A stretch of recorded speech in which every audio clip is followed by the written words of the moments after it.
ನನಗ ಹೊಸ ಗೆಳತಿ ಸಿಕ್ಕಾಡ್ರಿ ಒಬ್ಬಾಕಿ. ಇದೇ ಸೋಶಿಯಲ್ ಮೀಡಿಯಾದಾಗ ಸಿಕ್ಕಾಡ್ರಿ. ಭಾಳ ಚಲೋ ಹಾಡ್ರಿ ಆಕಿ ಒಂದಿನ ಅಂದ್ಲ ನನಗ, ಯಾಕ ನೀವ್ ಒಬ್ಬಾಕಿನ ವಿಡಿಯೋ ಮಾಡ್ತೀನಿ, ನಿಮ್ ಹಸ್ಬೆಂಡ್ ವಿಡಿಯೋ ಮಾಡಲ್ಲೇನು ಅಂತ ಅಂದಳ್ರಿ. ಅದಕ್ ನಾ ಅಂದೆ, ಇಲ್ಲ ಅವ್ರು ಮಾಡ್ಯಾರ, ಆದ್ರ ನೀನ್ ನೋಡಿಕಲ್ಲ, ಅವ್ರಿಗೆ ಇಂಟ್ರೆಸ್ಟ್ ಇಲ್ಲ, ಅಟ್ಟು ಜಾಸ್ತಿ ಮಾಡಂಗಿಲ್ಲ, ನಾ ಒಬ್ಬಾಕಿನ ಮಾಡ್ತೀನಿ ಅಂತ ಅಂದೇರಿ. ನಾ ಅದಕ್ಕೆ ಅಕ್ಕಿ ಅಂದ್ಲು, ಒಂದಿನ ನಾ ನಿಮ್ ಮನಿಗ್ ಬರ್ತೀನಿ, ಖಾಸ್ ನಿನ್ ಗಂಡಗ್ ನೋಡಾಕ ಬರ್ತೀನಿ ಅಂತ ಅಂದೋಡ್ರಿ. ಅದಕ್ ನಾ ಅಂದೆ, ಸರಿಯವ ಸಂಡೇ ದಿನ ಬಾ, ಅವ್ರ ಮನ್ಯಾಗ ಇರ್ತಾರ, ಸುಟ್ಟಿ ಇರ್ತದ ಅಂತ ಅಂದೇರಿ ಆಕಿಗೆ. ನಾವೆಲ್ಲಾ ಮಾತು ಬಂದ್ ನಿಮ್ ಮಾಮನ್ ಮುಂದ್ ಹೇಳ್ದೆ, ಹಿಂಗ್ರಿ ಒಬ್ಬ ಗೆಳತ್ ಸಿಕ್ಕಾಳ, ಆಕಿ ನಿಮ್ ಖಾಸ್ ನೋಡಾಕತ್ ಬರ್ಬೇಕತ್ತ ನಾತಾಳ, ಸಂಡೇ ದಿನ ಬರ್ತಾವ ನೋಡ್ರಿ ಅಂತ ಹೇಳಿನ್ರಿ.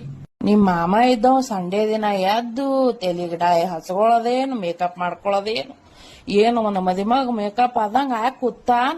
ನಾನು ಅನ್ಕೊಂಡ್ರಿ ಇವತ್ ನನ್ ಗಂಡ ಎಟ್ರ ಸೋಂಗ್ ಮಾಡ್ಲಕತ್ತಾನ ಅನ್ನರ್ದಾಗ ಬಂದೇ ಬಿಟ್ಟುಡ್ರಿಕಿ. ಬಂದಳು, ಚಾ ನಾಷ್ಟ ಎಲ್ಲಾ ಮಾಡ್ಕೆ ಹೋದವ್ರಿ. ಅಂದ್ರು ಇನ್ನ ನನ್ ಗಂಡಗ್ ಸಮಾಧಾನನೇ ಇಲ್ಲ. ಹಿನ ಯಾವಾಗ ಬರ್ತಾಳ ನಿಮ್ ಗೆಳತಿ ಅಲ್ಲಕತ್ರಿ. ನಾ ಅಂದ, ಹಿನ ಈಗ ಬಂದಾಕ ಯಾವಾಗ ಅಕ್ಕಿನೇ ನಮ್ ಗೆಳತಿ ಅಂದೇರಿ. ನಿಮ್ ಮಾಮ ಏನ್ ಅನ್ಬೇಕು, ನನಗ 50-60 ವರ್ಷ ಮುದುಕ್ಯಾರಿ ಈಗ ಗೆಳತನ ಮಾಡ್ಕೊತ ನಡೆ ಆ ಕಡೆ ಅಂದ್ರ ನೋಡಿ. ಖರೇನಿ ಯಾರೋ ಒಂದ್ ಮಾತ್ ಹೇಳಿದ್ರಿ, ವಿಚಾರ ಮಾಡ್ಲಾರೆ ಹಿರಿಯರ್ ಯಾರಿಗೆ ಲಗ್ನ ಮಾಡಿ ಕೊಡ್ತಾರ ಸಣ್ಣ ವಯಸ್ಸಿನಾಗ, ಜಲ್ದಿ ಲಗ್ನ ಹಾಕಿಸಿಂದ ಮಕ್ಳು ಹಿಡದು ಕೂತೇವತ್ತ. ಇನ್ನು ಮೆಚುರಿಟಿ ಬಂದಾಗ ವಿಚಾರ ಮಾಡಿ ಸಾಲಿ ಕಲ್ತು ಸಾಬಟಿ ಕಲ್ತು ಲಗ್ನ ಆದವ್ರು ನೀವರ ಏನ್ ಕಿತ್ತಾಕಿರಿ, ನೀವು ನಮ್ಮಂಗೆ ಕರೇನೆ. ಏ ಮಮ್ಮಿ, ನೀ ಶಾಲಿ ಎಷ್ಟನೇತಿ ಕಲ್ತಿಯ? ನಾ 7ನೇತಿ ತನ. ಯಾಕ ಮಮ್ಮಿ ಹೈಸ್ಕೂಲ್ ಹೋಗಿಲ್ಲ? ನಿಮ್ ಊರ ಸಾಲಿದಿತ್ತಿಲ್ಲ? ಹೈಸ್ಕೂಲ್ ಇತ್ತು, ಖರೆ ನಾ ಹೋಗಿಲ್ಲಲಿ. ಯಾಕ ಮಮ್ಮಿ? ಯಾಕಂದ್ರ 8ನೇತ್ಯಾಕ ಅನ್ನ ಕೊಡ್ತಿದ್ದಿಲ್ಲ, ಅದಕ್ಕ. ಹೊಯ್ದ್ರತಿ ದವಾಖಾನಿ ಹೋಗಿದ್ರಲ್ಲ, ಏನ್ ಹೇಳಿದ್ರಿ ಡಾಕ್ಟರ್? ಏನಿಲ್ಲ ಅವ್ವ, ಶುಗರ್ ಹೆಚ್ಚಾಗತ್ತಲ್ಲ, ಶಟಿಲ ಒಂದು.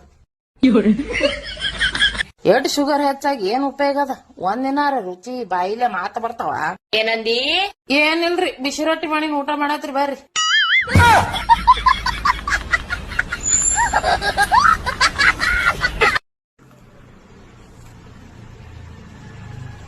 ನೋಡಲ್ಲಿ ಪೊಲೀಸರು ಬಂದಾರ ಬಾಜುದಕ್ಕಿ ಮನಿಗಿ. ಎಲ್ಲಿ ಯಾಕ? ಅಚ್ಚಗಡ ಮನಿ ಬಾಜುದಕ್ಕಿ ಮನಿಗಿ. ಯಾಕ? ಏನೋ 3 ದಿನ ಒಂದೇ ಅಂಗಡಿ ಕಳತನ ಮಾಡಂತ ಗಬ್ರು. ಯಾರು? ಬಾಜುದಕ್ಕಿ ಗಂಡ ನೀನ. ಏಯವ್ವ, 3 ದಿನ ಯಾ ಅಂಗಡಿ ಹೋಗ್ಯಾನ ಯವ್ವ ಕಳ್ತನ ಮಾಡ್ಲಕ?